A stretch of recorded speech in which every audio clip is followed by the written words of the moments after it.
And yes, habang tayo ay namamasyal sa ating mga sitio ng ating mga barangay at ika nga ay pinapasyalan natin ang kung ano baga ang sistema ng mga residente, kung ano man ang ika nga nangyayari habang may bagyo at maulan, ay napapunta tayo dito at napapasyal na rin dito sa ating kabarangay na gumagawa ng tokwa. At yan ang kanyang gawaan ng tokwa.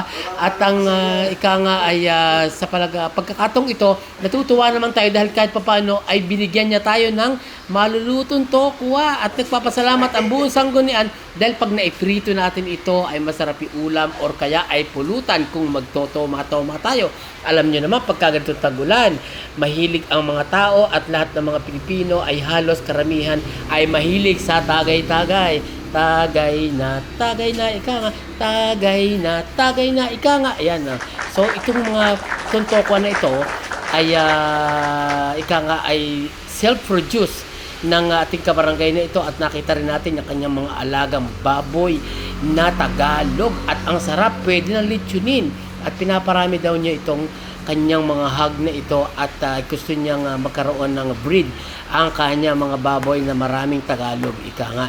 So itong farm niyang ito ay ika nga ay pansamantala niyang pinundar at gusto laan niyang talagang manirahan sa bukid at ika nga ay maranasan niya ang buhay bukid. Although na talaga namang siya ay hindi mahilig sa bukid, pero sinubukan niya magkaroon ng isang farm dito sa ating barangay.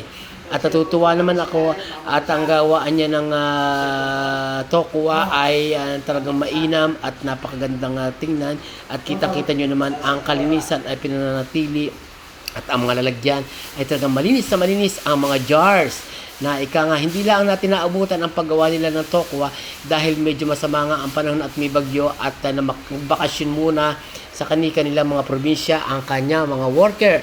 At in the meantime ay tayo nga ang naririyan at binabawasan nga sa kasalukuyan ang tubig ng tokwa dahil ang tokwa ay kailangan palagi nakababad sa tubig at kailangan malinis na malinis ang pagkakagawa at kailangan presko at hindi mga moy. So ang tokwang ito ang ginagawang tofu or kaya ay tawag dito, what we call this. Anong tawag doon sa ginagawang tokwa? Taho. Ayun, taho. Na may kaunting arnibal and whatever and something like that. Ika nga. And ay medyo sweety. Medyo kung kasama na rin siya sa ika nga ay sa tinatawag na delicacy or sweets. So, ang tokwa ay kasamahan na rin ng taho na ating kinakain tuwing umaga. At yan na nga, nagpapasalamat tayo kay kaibigan at ating kabarangay na yan, na tropa din natin at tropa ng ating kapitan na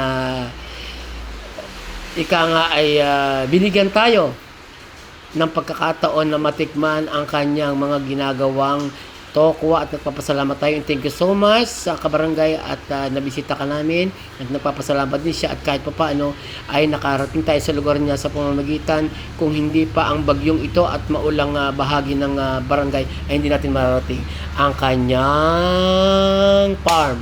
And thank you so much at nakita na rin natin ang mga prutas na dinaanan natin diyan sa ating mga kabarangay na bigay din ni Hepe.